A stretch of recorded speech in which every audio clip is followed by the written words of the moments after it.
Don't blink.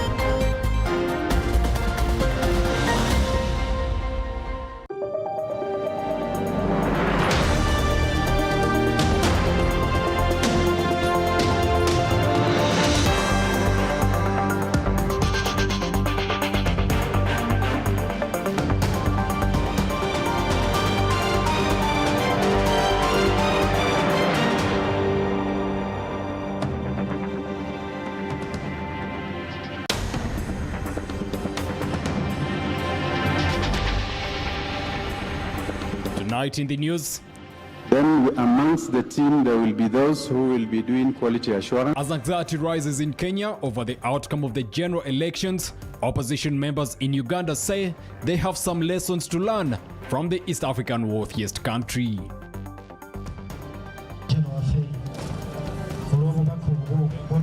Supporters of National Unity Platform hold memorial service for fallen supporters and those being held in various prisons.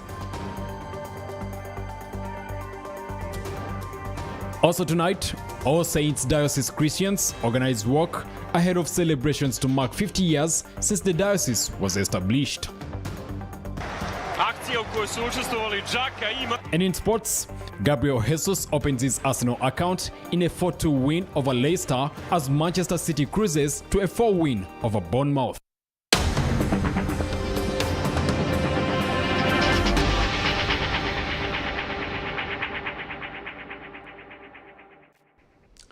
A very good evening. Thank you for joining us. This is PM Edition on CTV. I am Kalachi Brian with Isaac Luchams on sign language interpretation. Tonight, opposition politicians have divergent views about lessons that can be picked from this week's general elections in Kenya. Yusuf Nsibambi, the Mawokota South MP and an FDC supporter, says it's high time opposition politicians started a dialogue on Uganda's peaceful transition, which position is opposed by Saddam Gayira, a member of the opposition People's Progressive Party. The details.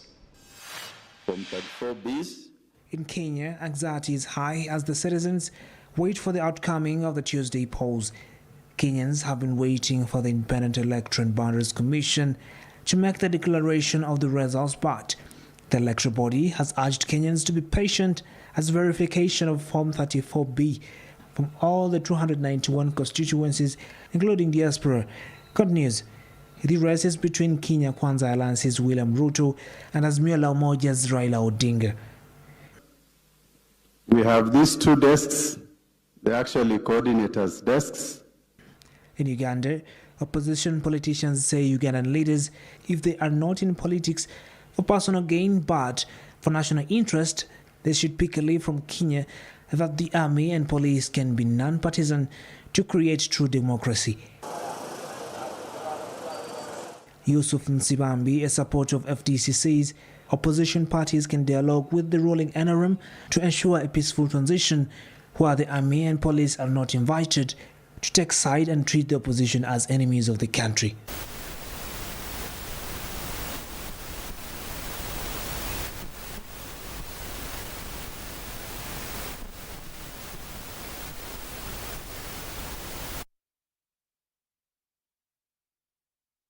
People's Progressive Party's Saddam Gayira does not agree. When Amin took power, Museveni never waited for a week to be governed by Amin. He just ran away and he started right away to fight Amin. In 1980, one would think that Museveni was very powerful because he was the vice chairman, National Consultative Council. He was the Minister of Defense. But even then, Museveni could not work with that government. He just participated in the election to legitimize his bourgeois, activities. Nsibambi says members of the public have to be sensitized to appreciate why they vote to avert voter bribery.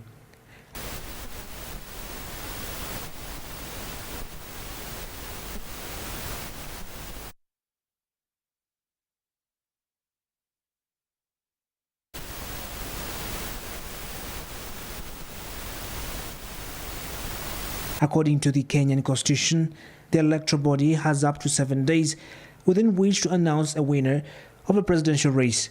Safi Mwakile Baluk and Mark Chigundu for CTV PM Edition.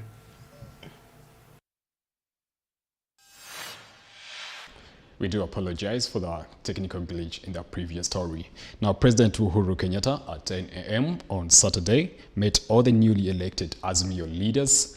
Azimio is headed by Raila Odinga, who is neck and neck with Kenya Kwanza's William Ruto. It is not clear what the agenda of the meeting is and if the meeting was at State House, but sources say the president wanted to review this coalition performance and agree on the way forward. The president was also expected to discuss the presidential results, which are yet to be fully tabulated and announced by IEBC. This comes hours after Raila Odinga's press secretary, Dennis Onsaringo, said Azimio La Umoja would hold an inaugural conference for its elected members later in the day. Onsaringo said the meeting would take place at KICC. The attendees have been requested to dress in Azimio's blue colors. Azimio has bagged 147 MP seats, 7 Senate seats and 10 governor seats, according to the forms verified so far. 3 days after the polls closed, 99% of the results from polling stations have been submitted electronically. Only a small number have been verified and announced by the Independent and Electoral Boundaries Commission.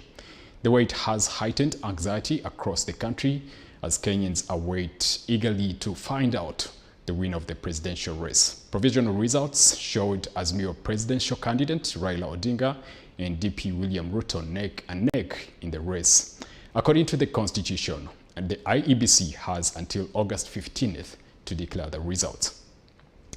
Moving on, memories of the 2021 elections that were characterized by violence, killings, and human rights abuses are still fresh in the minds of Ugandans and world at large. Most victims were opposition supporters, mainly members of the National Unity Platform. The party organized a memorial service for fallen supporters at Makerere Kavule. We have more.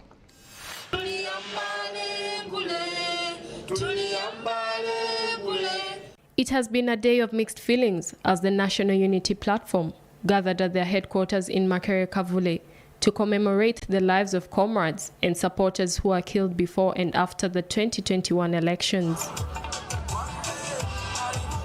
The event attracted various political and religious leaders.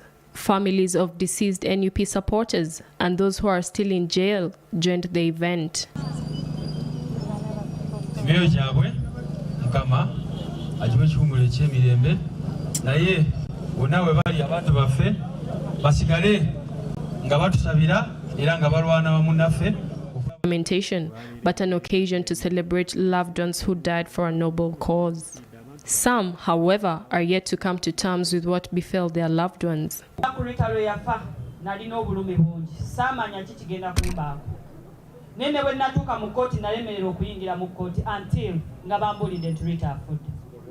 Besides losing comrades and loved ones, victims who are tortured say they are ready and willing to continue the fight until democracy is restored in Uganda.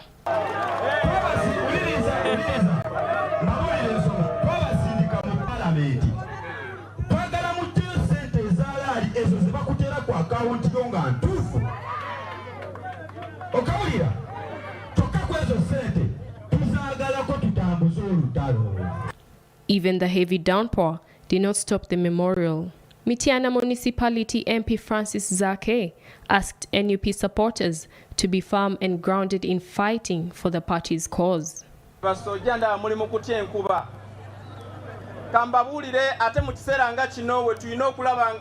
Tuominga up waliwo ekise kigenda okutuuka nga tugenda kubeera ku street oba etonye oba bifladinze oba bikoze eki oba musana kwaze oba kiki nga tulyabo. The NUP spokesperson Joel Senyonyi says unity will make them attain success and justice. He also appreciates youth leaders for the reliability and resilience. And NUP, as if that is a crime. That day of reckoning is going to come. We want to appreciate our youth leaders who have put this event together. That's what we have always talked about as NUP, as people power. The leadership is not about you having a title, honorable MP, honorable councillor, or whatever the case might be. These young people here don't have any titles or any positions they occupy. Over 10 million shillings was raised by several leaders in order to facilitate party activities. Hope Nyongereza, CTV, PM edition.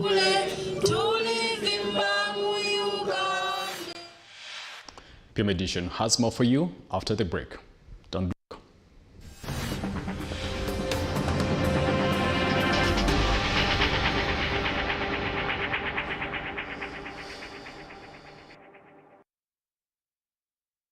Do you love me? Very much. I'll catch you one day. Pants down. I want to spoil you. I want you to eat my money. She believes I'm in love with her guy. Nico? If I had to live everywhere I'm not loved, where would I end up?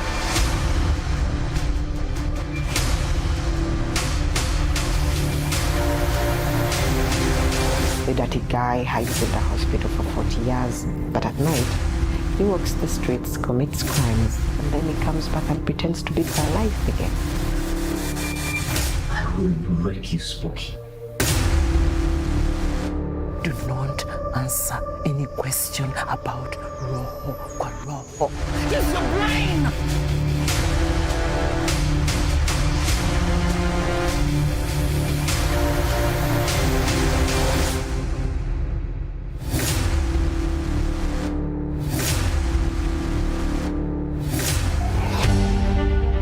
Now showing on CTV.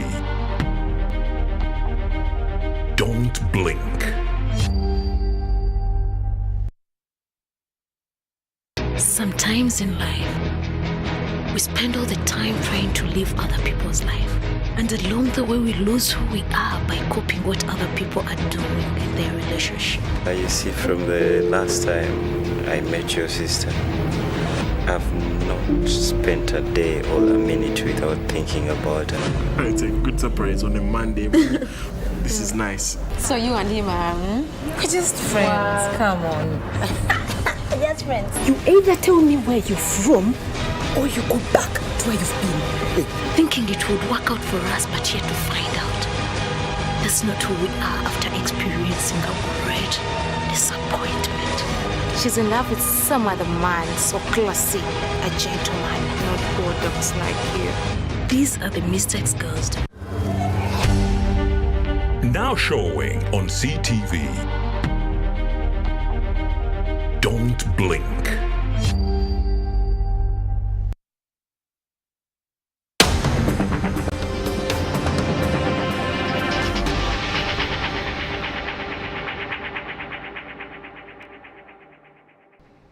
Thank you for keeping it CTV PM edition. Environmental protection should be taken as a serious call by all Ugandans if the country is to overcome the worsening climate change. According to the Deputy Administrator of All Saints Cathedral, Bishop Hannington Mutebi, environmental protection is not a duty of a few individuals and institutions. He was taking part in the faith walk to mark 50 years since All Saints Cathedral was established. Take a look. By 8 a.m., a cross-section of all Anglican Church members had gathered at All Saints Cathedral Nakasero to participate in a faith walk. The walk is one of the activities to celebrate the 50 years of the diocese's existence. Before setting off, the Christians participated in aerobics to warm up.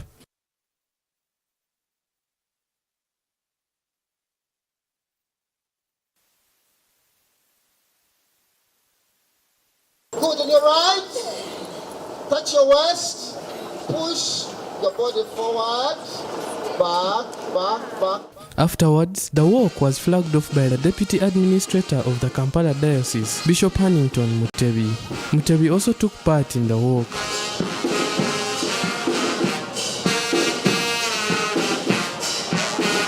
He asked Christians to desist from activities that lead to environmental degradation.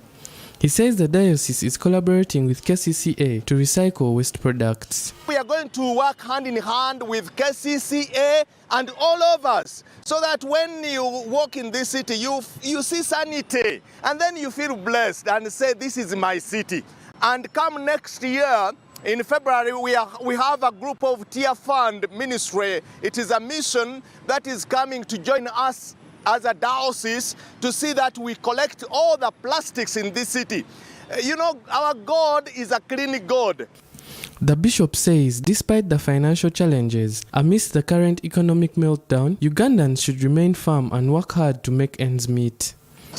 That Jesus will take over. We pray for the prosperity of Kampala, because this is where we do our business. This is where we earn our living, and want to see that the city is transformed, the city is peaceful. So as we people who believe in prayer, it's our prayer that God will transform this city, that every city dweller will enjoy his presence in this city. Some of the Christians who took part in the walk say it was worth it. August 24th will be the climax of celebrations with the grand opening of the rehabilitated All Saints Cathedral, Nakasero.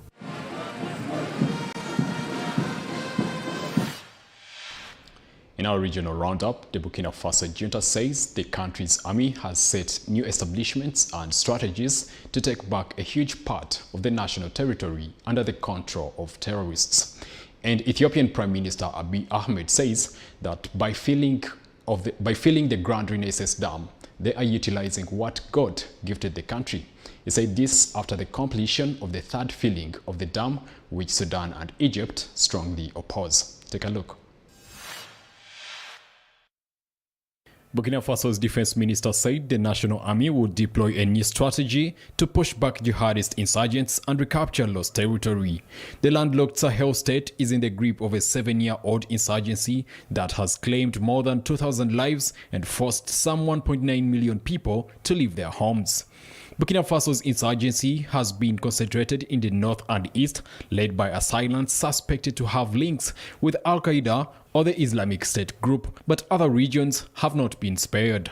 In January, disgruntled colonels led by Lieutenant Colonel Paul Henry Sadango Damiba, who state-elected President Roch Marc Christian Kabore, accused of failing to resolve the security crisis. Defense Minister General Barthelemy Simpore told a press conference the army would reorganize fighting units to take back areas from rebels and allow displaced people to safely return home. He said the aim was to reduce the armed terrorist group's ability to move and protect areas that are not yet at risk. The minister did not provide details on what the military reorganization would look like in practice. But he said government administration and territorial integrity would be restored. According to official data, the state does not have control over 40% of Burkina Faso's territory. Security has not improved since Damiba's coup, with jihadist attacks multiplying in the past few months, targeting soldiers and civilians. Between August 4th and 10th, around 40 people, including 20 soldiers, were killed in several attacks blamed on armed jihadists in northern Burkina Faso. Ethiopia has successfully completed the third phase of filling the reservoir of its mega dam on the Blue Nile, despite protests from Sudan and Egypt, which border the Nile downstream. Prime Minister Abiy Ahmed on Friday announced the filling in a televised speech from the Grand Ethiopian Renaissance Dam located in the northwest of the country and presented as the largest in Africa. According to Abiy, the height of water in the reservoir has now reached 600 meters, 25 meters higher than at the end of the second phase of filling at the same time last year. Sudan and Egypt have reportedly asked Ethiopia to stop filling the Grand Renaissance Dam pending the conclusion of a tripartite agreement on this subject and on the modalities of operation of the dam. Both countries, which are tributaries of the Nile, claim that this mega dam, with a planned capacity of more than 5,000 megawatts and a holding capacity of 75 billion cubic meters, will affect their water supply. At the end of July, Egypt protested to the UN Security Council against the announced intention of Ethiopia to continue unilaterally during the current rainy season. The filling of the reservoir started in July 2020, despite of the lack of agreement between the three countries concerned by the subject. Now, Imran Khan, the former Prime Minister of Pakistan, has spoken out against the abuse of religious rights, admitting that Hindu girls are being coerced into Islam, an act the Quran condemns. And British-born Indian author Salman Rushdie is on life support after surgery. Doctors say the targeted writer may possibly lose sight in one eye. Here is more.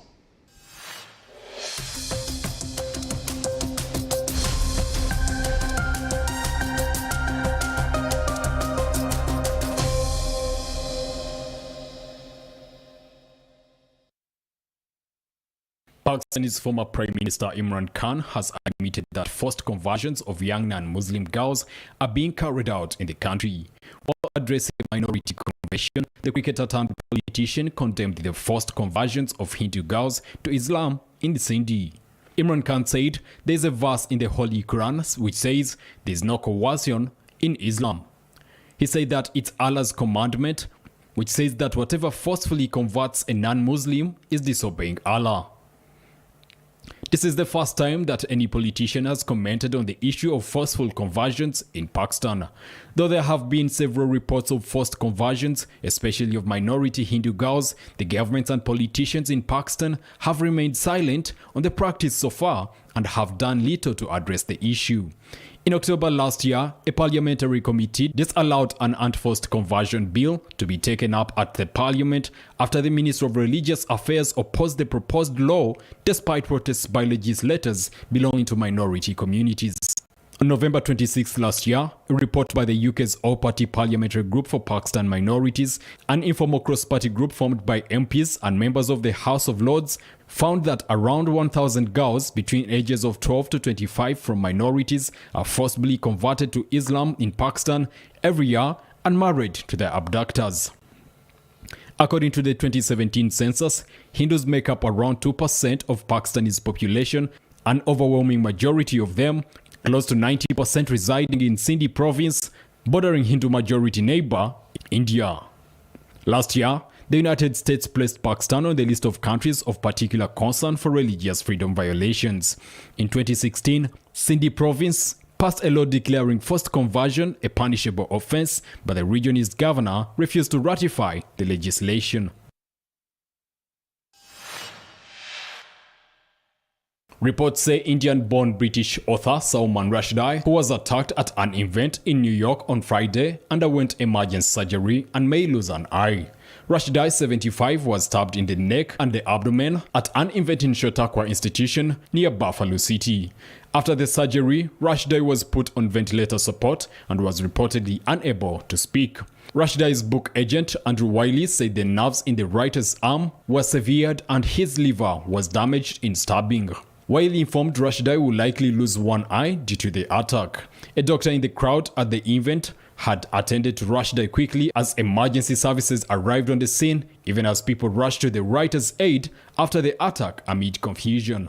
The moderator at the event, Henry Risi, also suffered a minor head injury in the incident. The police are yet to find a motive for the attack. The assailant has been identified as 24-year-old Hadi Mata. Police said Mata acted alone. However, investigations are still underway. Meanwhile, French President Emmanuel Macron said Salman Rushdie has embodied freedom and the fight against obscurantism. He said Rushdie's battle is for everyone and a universal one, adding that more than ever today, they stand by his side. UK Prime Minister Boris Johnson said he was appalled by the stabbing. Rushdie was earlier living in the UK but had shifted to New York. However, he continued to be a target amid threats and boycotts. In 2007, Rushdie's knighthood had sparked large-scale protests in Iran. Ayatollah Ruhollah Khomeini's successor as Iran's supreme leader, Ayatollah Ali Khamenei, had said 3 years ago that the fatwa against the writer was irrevocable.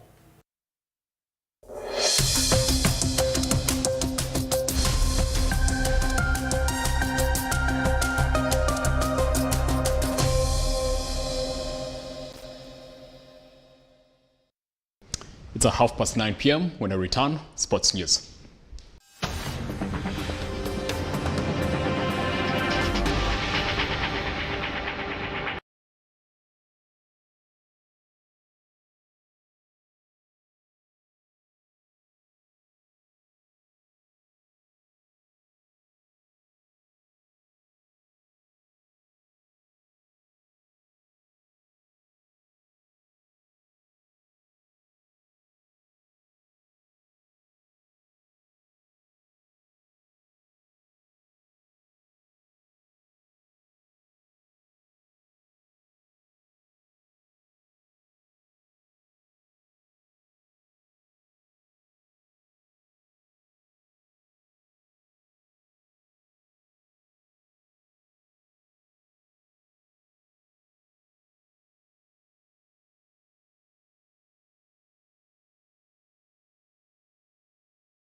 Welcome back from that short break. In our sports news, the She Cranes secured their best ever finish at the Commonwealth Games after beating South Africa last week in Birmingham to finish 5th overall. CTV spoke to coach Fred Mugera, who explained what is next in the team's agenda after a successful tournament in Birmingham. Take a look. With the goal shooter. The 15-year unbeaten run for South Africa against Uganda came to a halt last week as the She Cranes won 54-48 to secure 5th position in netball at the Commonwealth Games in Birmingham that ended on Tuesday. This was their first ever win against South Africa. It was the She Cranes' 4th win at the Games after getting past Trinidad and Tobago, Northern Ireland, Malawi and South Africa.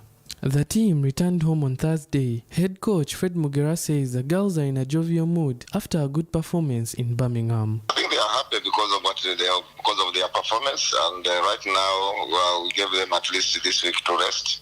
And I think some of them are either with their big car or their clubs probably training and preparing for the league, because that is what is next on the calendar. The She Cranes will now turn their attention to the big stage as Africa hosts its first ever World Cup next year in Cape Town, South Africa. Mugera explains how his team is preparing for the World Cup. Just waiting for the federation to organize some tournaments for us, and maybe if we have those friendly matches and the test series, so that we can keep these guys together and also make them gain enough experience. Because as maybe you are aware that most of them, when they went to Commonwealth, they didn't have a lot of experience.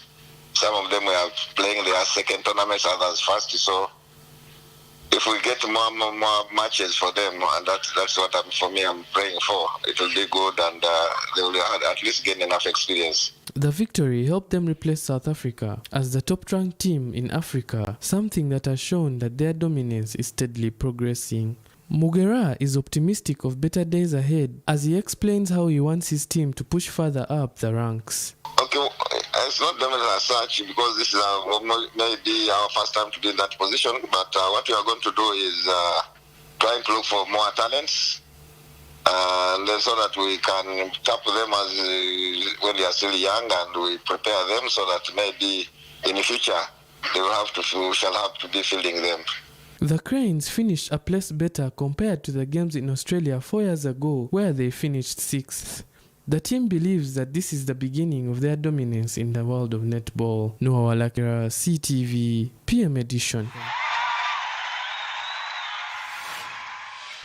Manchester City stormed ominously to the top of the Premier League by cruising to a 4-0 win over Bournemouth, while Gabriel Jesus opened his Arsenal account in a 4-2 win over Leicester City on Saturday, while Manchester United has lost to Brentford 4-0. U pozicije da centrira što i radi, Jesus skače. Zimčenkov